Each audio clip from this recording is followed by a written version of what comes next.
రేవంత్ ప్రజలు ఎన్నుకున్నా సీఎం కాదట. మేనేజ్మెంట్ కోటాలో పదవి తెచ్చుకున్నాడు కేసీఆర్ లేకపోతే తెలంగాణ ఎక్కడిది, సీఎం పదవి ఎక్కడిది? మోసుడు తప్ప అమిత్ షా చెప్పులు మోసుడు తప్ప బండి సంజయ్ చేసిందేమీ లేదని కామెంట్ అంటూ ఒకరిని చూస్తూ ఉన్నాం కదా. రేవంత్ ప్రజలు ఎన్నుకున్న సీఎం కాదట. మరి మీ అయ్యా నువ్వు ప్రజలు ఎన్నుకున్న మంత్రివా?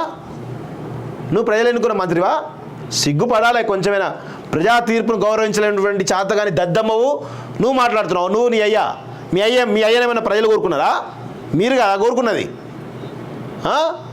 సిగ్గుండాలి కొంచెమైనా ఈ మాట మాట్లాడడానికి. నీకు అందుకే చెప్తున్నావు, నీకు మతి భ్రమించింది, పిచ్చిలేసి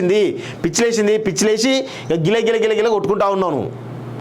అందుకే మేము చెప్తా ఉన్నాను, రేవంత్ రెడ్డి ప్రతిరోజు డిమాండ్ చేస్తాను. నేను ఇమీడియట్గా ఎర్రగడ్డ హాస్పిటల్లో జాయిన్ చేయించండి ఫస్ట్. ఈ పిచ్చోని పిచ్చి మాట్లాడుతూ ఉన్నాడు, పిచ్చి ప్రేలాపనలు మాట్లాడుతూ ఉన్నాడు. ఇది ఇలాంటి పిచ్చోడు సమాజంలో ఉండడం చాలా ప్రమాదకరం. సో ఆ పిచ్చోని వెంటనే ఈరోజు ఎర్రగడ్డ హాస్పిటల్కి తరలించాలని చెప్పేసి కూడా ఈరోజు డిమాండ్ చేస్తూ ఉన్నాం. ఎందుకు మరి రేవంత్ రెడ్డి వెనకడు చూస్తుంటే అర్థం కాని పరిస్థితి మాదైతే.